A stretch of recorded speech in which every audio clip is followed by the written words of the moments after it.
Hello दोस्तों, good morning. तो आज हम बात करेंगे एक बहुत ही इम्पोर्टेंट टॉपिक जो कि श्रीलंका से रिलेटेड है। जैसा कि हम जानते हैं कि श्रीलंका में आजकल सिविल प्रोटेस्ट चल रहा है वहाँ के सरकार के खिलाफ़। ऐसा क्यों हुआ? ऐसा आप सभी लोग जानते होंगे कि वहाँ के जो प्रेसिडेंट थे गोटाबाया राजपक्षे और प्राइम मिनिस्टर महिंदा राजपक्षे और यहाँ तक फाइनेंस मिनिस्टर भी उन्हीं की फैमिली से था। तो यहाँ हम कह सकते हैं कि एक ही फैमिली जो थी उसकी जिसके सारे मेंबर श्रीलंका की गवर्नमेंट में थे। श्रीलंका के लोग वहाँ बहुत समस्याओं का सामना कर रहे हैं, जैसे कि वहाँ पे पेट्रोल डीजल की उपलब्धता नहीं है और सरकार पेट्रोल डीजल लोगों को उपलब्ध कराने में असमर्थ है और कैपेबल नहीं है।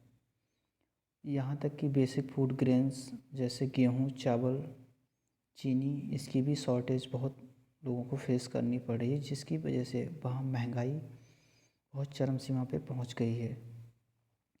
इस सब को देखते हुए वहाँ के लोगों ने अपनी सरकार के खिलाफ़ प्रोटेस्ट करना चालू कर दिया। प्रोटेस्ट यहाँ तक बढ़ गया कि वहाँ के प्राइम मिनिस्टर जो थे महिंदा राजपक्षे, उनको रेजिग्नेशन देना पड़ा। और फिर इसके बाद उनके जो प्रेसिडेंट थे गोटाबाया राजपक्षे, जिन पे ये एलिगेशंस हैं कि उन्होंने सत्ता में रहते बहुत बड़े घोटाले और करप्शन किया, जिसकी वजह से श्रीलंका की हालत, इकोनॉमिक कंडीशन बहुत बुरी हो गई। ओके। और भी बहुत सारी चीज़ें हैं, जैसे चाइना को ब्लेम किया जाता है कि चाइना ने बहुत सस्ते लोन दिए श्रीलंका को और श्रीलंका उन लोन्स को पे नहीं कर पाया, जिसकी वजह से उसकी इकोनॉमिक कंडीशन बहुत बुरी हो गई।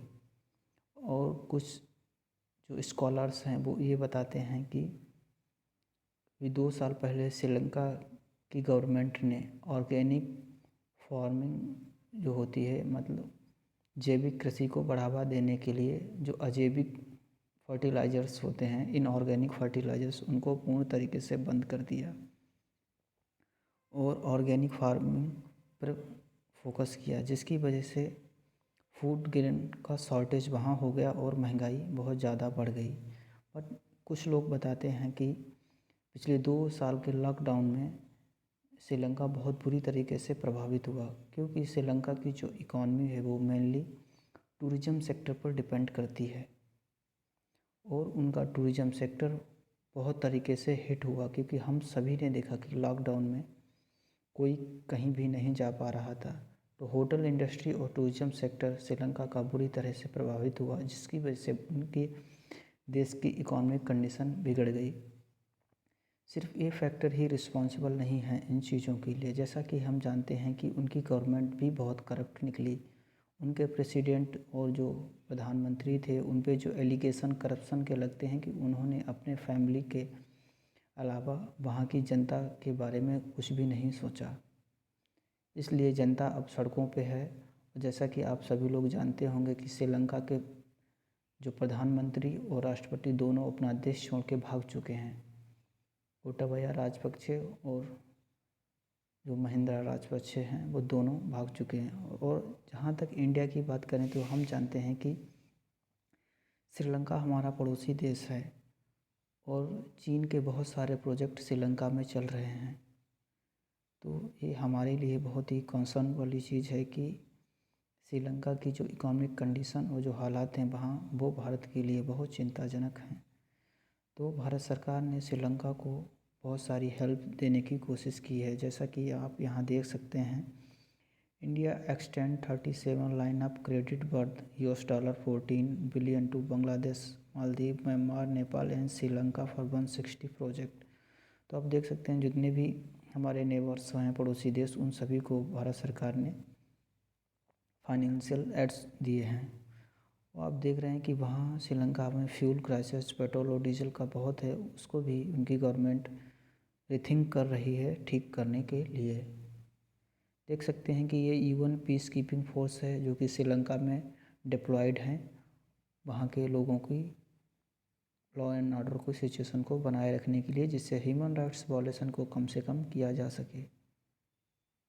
ये प्रोटेस्टर्स हैं इनको कि आप देख सकते हैं। ये जो स्विमिंग पूल है श्रीलंका के राष्ट्रपति गोटाबाया राजपक्षे का है, जिनके ऊपर बहुत ज़्यादा करप्शन के एलिगेशन लगे हैं। ये वहाँ से उनके जो राष्ट्रपति हैं वो भाग चुके हैं और आम जनता जो कि बहुत परेशान है, प्रोटेस्ट कर रही है, उनके स्विमिंग पूल में मज़े ले रही है।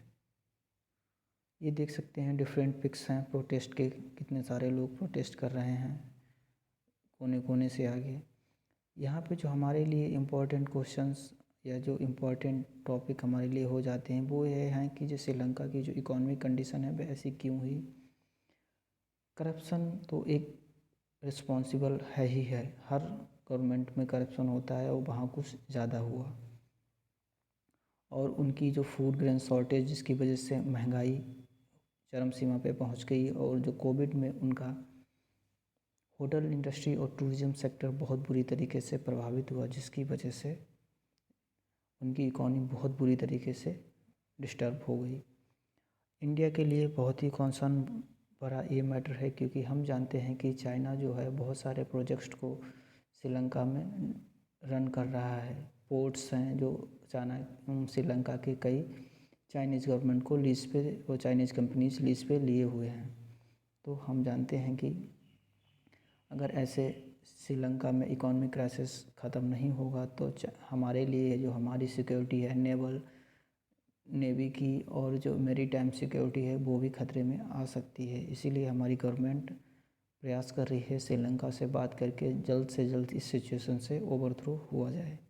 तो आज के लिए यहीं तक दोस्तों, आगे मिलते हैं। यदि आपको हमारी इन्फॉर्मेशन वीडियो अच्छी लगी हो तो हमारे इस चैनल को सब्सक्राइब कर लें। धन्यवाद।